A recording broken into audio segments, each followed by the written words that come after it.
BP2MI akan serius terus-menerus melakukan pembicaraan dengan pihak Taiwan yang pada akhirnya Taiwan ya sebagaimana yang dirindukan oleh 6.000 CPMI untuk penempatan ke Taiwan segera dibuka penempatan PMI ke Taiwan.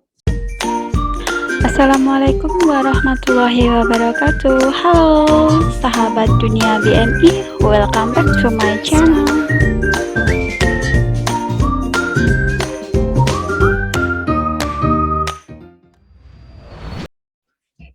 Kita mulai ya. Assalamualaikum warahmatullahi wabarakatuh. Salam sejahtera bagi kita sekalian. Om Swastiastu, nama budaya, salam kebajikan. Rekan-rekan pers yang sangat kami hormati, terima kasih atas kehadiran. Hari ini kami akan menyampaikan keterangan pers terkait hasil pertemuan antara BP2MI, Kementerian Ketenagakerjaan Republik Indonesia, dan juga pihak delegasi pemerintah Taiwan. Hadir bersama saya di samping kanan Pak Freddy Pangabean, beliau adalah Deputi Penempatan Kawasan Asia dan Afrika. Kemudian sebelah kiri Pak Sukmo Juwono, beliau adalah Kepala Biro Hukum Badan Pelindungan Pekerja Migran Indonesia.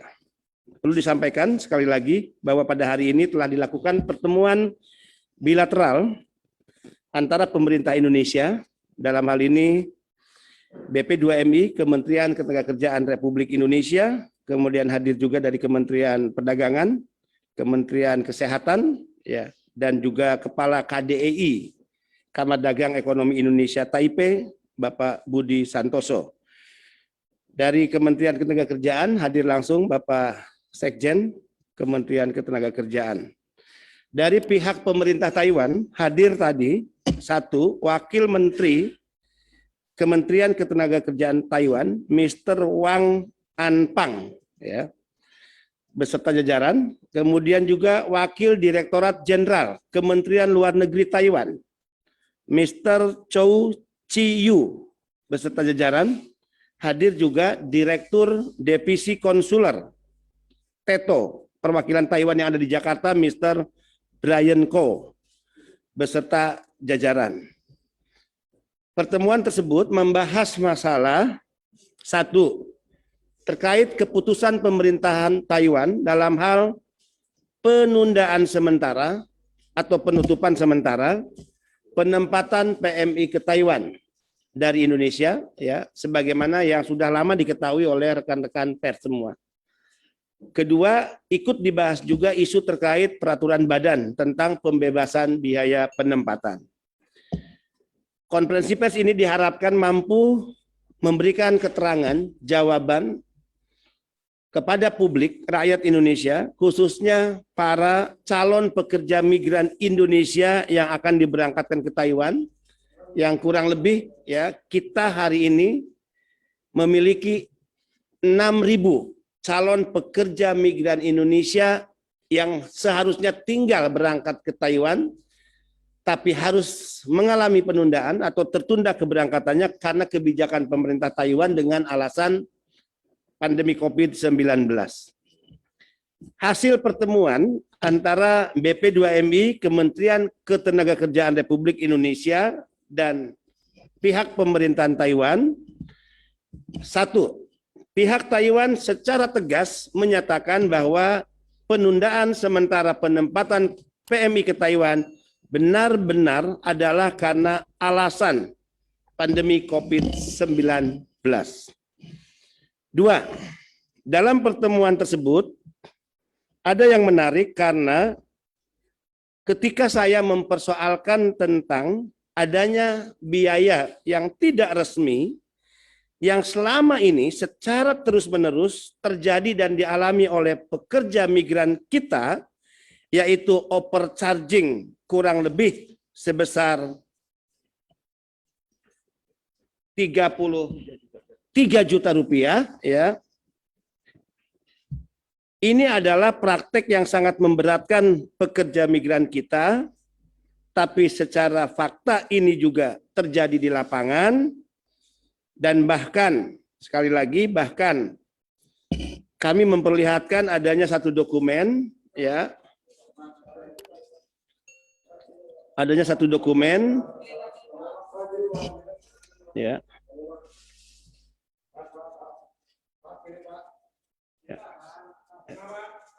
Ya. Ya.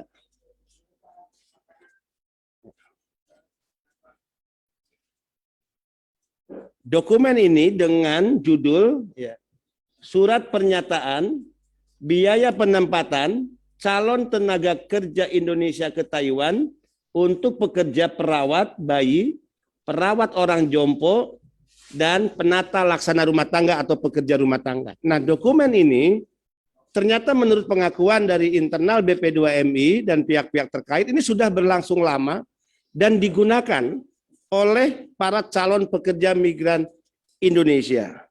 Dalam dokumen ini tertulis salah satunya, ya,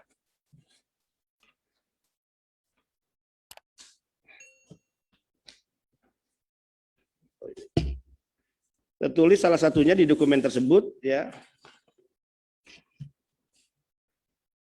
Ini ada jasa atau agency fee sebesar 60.000 NTD mata uang Taiwan atau jika dirupiahkan kurang lebih 24 sampai 30 juta rupiah.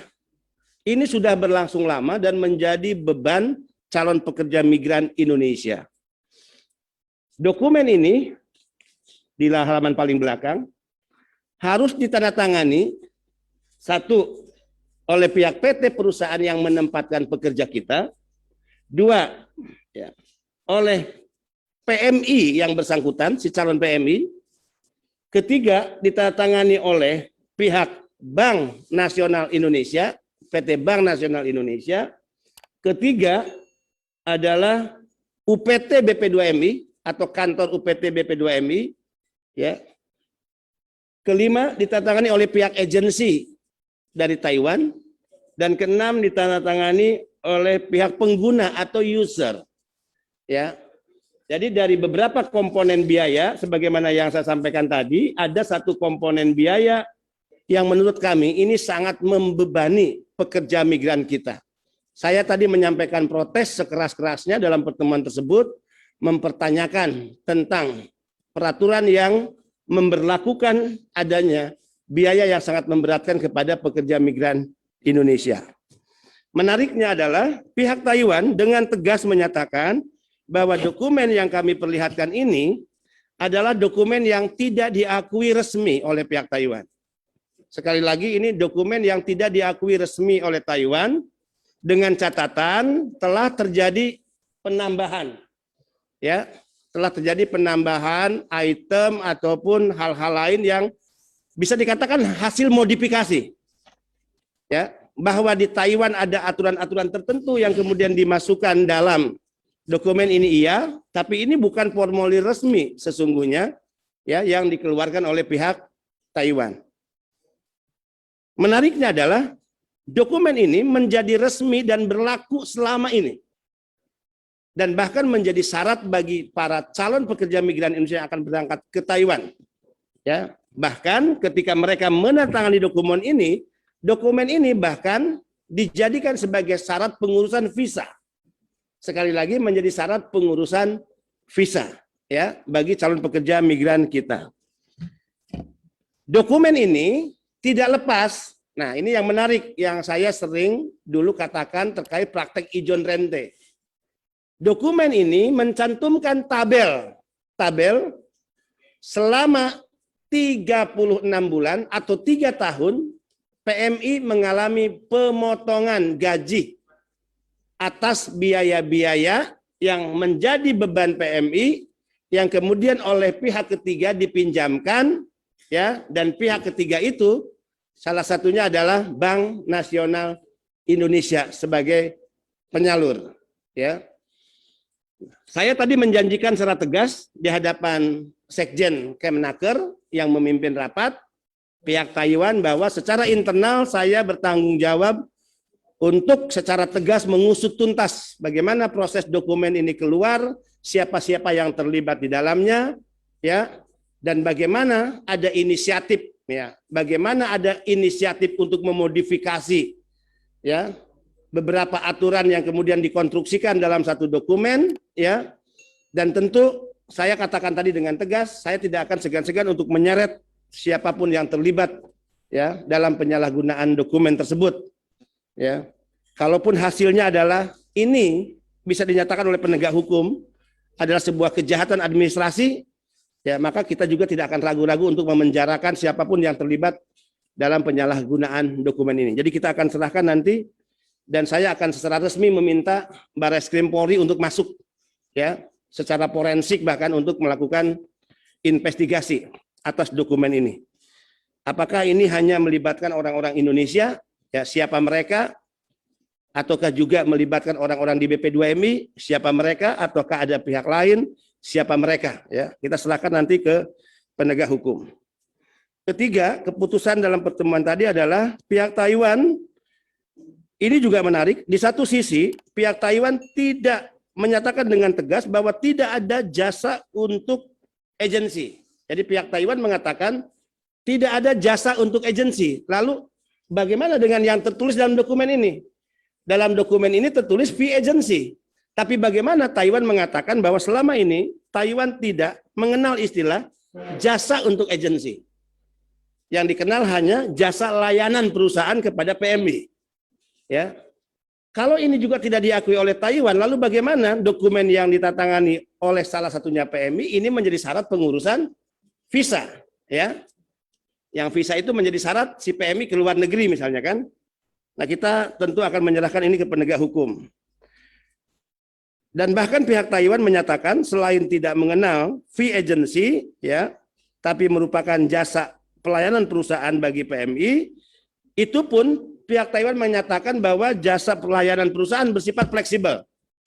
Jadi kalau ada, ya, biaya yang harus ditanggung oleh PMI untuk jasa layanan perusahaan kepada PMI, itu pun fleksibel.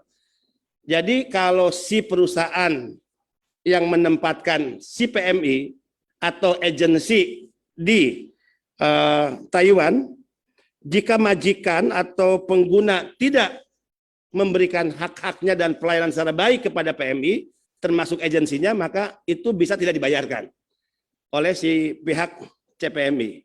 Saya kejar dengan pertanyaan berikut. Bagaimana Anda meyakini itu tidak dibayarkan oleh PMI, sementara PMI sudah diikat lebih dulu, sebelum dia berangkat bekerja? Kan begitu, ya? Ini juga hal-hal keanehan yang harusnya dicantumkan juga di sini. Tidak dicantumkan dalam surat, ya, yang disebut surat pernyataan ini. Yang keempat, BP2MI akan serius terus-menerus melakukan pembicaraan dengan pihak Taiwan yang pada akhirnya Taiwan, ya, sebagaimana yang dirindukan oleh 6.000 CPMI untuk penempatan ke Taiwan segera dibuka penempatan PMI ke Taiwan. Sekali lagi, kami sudah bertemu 6 kali dengan pihak TETO, baik pihak TETO yang datang langsung ke kantor kami dan kami yang datang ke kantor TETO. Ya, dan tadi juga dalam pertemuan bilateral itu adalah pertemuan kedua yang kami lakukan yang melibatkan langsung secara virtual pemerintahan Taiwan, dalam hal ini Wakil Menteri Ketenagakerjaan. Ya, ini bukti bahwa saudara-saudara kami calon pekerja migran Indonesia yang tertunda keberangkatannya untuk bekerja di Taiwan yang jumlahnya 6.000 orang, maka hari ini mendapatkan penjelasan yang sejelas-jelasnya dan bahkan langsung disampaikan oleh pemerintahan Taiwan, satu, bahwa benar-benar penundaan penempatan ke Taiwan karena alasan pandemi COVID. Karena kalau melihat pemberitaan media sosial, sayang mereka selama ini dihasut oleh informasi-informasi yang, ya, tidak benar, sehingga diadu domba antara pemerintah Taiwan dengan Indonesia. Jadi karena COVID, tidak mungkin pemerintah Indonesia dengan sengaja menunda, ya, penempatan pemberangkatan PMI ke Taiwan. Karena itu adalah hak setiap warga negara, dan tentu secara ekonomi sebetulnya jika kita cepat memberangkatkan pekerja kita ke Taiwan, ke negara-negara penempatan, negara kita pasti diuntungkan. Yang kedua, Taiwan juga tadi membahas tentang biaya penempatan. Peraturan Badan tentang pembebasan biaya penempatan yang selama ini, ya, telah menimbulkan kesimpang siuran informasi. Pertama, kami jelaskan bahwa biaya penempatan atau pembebasan biaya penempatan yang dikeluarkan oleh BP2MI itu adalah tanggung jawab BP2MI melaksanakan perintah undang-undang nomor 18 2017 pasal 30. Kedua, semangatnya adalah membebaskan biaya dari PMI yang selama ini menjadi beban mereka. Yang ketiga, salah jika Taiwan selama ini dihasut oleh informasi pembebasan biaya yang menjadi beban PMI itu dialihkan pada pengguna. Itu keliru. Justru beban yang selama ini ditanggung oleh PMI, dua komponen misalnya sertifikasi kompetensi dan juga biaya pendidikan dan pelatihan itu yang di take over dan menjadi tanggung jawab pemerintah. Ada dua skema, totalnya dari dua komponen itu 8,5 juta. Ada dua skema. Skema pertama, anggaran pendidikan pelatihan itu ditanggulangi oleh Pemda karena memang perintah undang-undang pasal 40, 41, pemerintah provinsi dan kabupaten kota bertanggung jawab menyelenggarakan pendidikan dan pelatihan bagi PMI. Skema kedua adalah melalui bantuan lunak atau pinjaman lunak dari perbankan dengan catatan tidak boleh lagi pinjaman kepada PMI diwakili oleh pihak ketiga, koperasi simpan pinjam yang melakukan praktek ijon dan rente. Tapi PMI directly minjam langsung ke bank. Tidak boleh diwakili oleh pihak ketiga dengan sistem channeling dan linkage yang selama ini sudah berpuluh-puluh tahun terjadi, di mana pihak ketiga meminjam kur ke bank 6% bunganya, dipinjamkan ke PMI menjadi 27 sampai 30%. Itulah praktek ijon dan rente yang selama ini memiskinkan para pekerja migran Indonesia. Terakhir, saya ingin tegaskan kembali kepada rekan-rekan pers, terima kasih atas kehadiran. Alhamdulillah pertemuan dengan Taiwan hari ini menjelaskan, ya, menegaskan kembali, meluruskan berbagai informasi yang keliru, mengklarifikasi beberapa hal yang sengaja disesatkan oleh pihak-pihak tertentu, bahwa tidak ada alasan lain penundaan penempatan PMI ke Taiwan kecuali hanya karena masalah pandemi COVID. Masalah biaya penempatan masih dalam proses terus-menerus dikomunikasikan termasuk dengan pemerintah Taiwan. Demikian, terima kasih. Wallahul muwaffiq ila aqwamit thoriq. Wassalamualaikum warahmatullahi wabarakatuh. Thanks for watching and see you next video. Wassalamualaikum warahmatullahi wabarakatuh. Bye bye.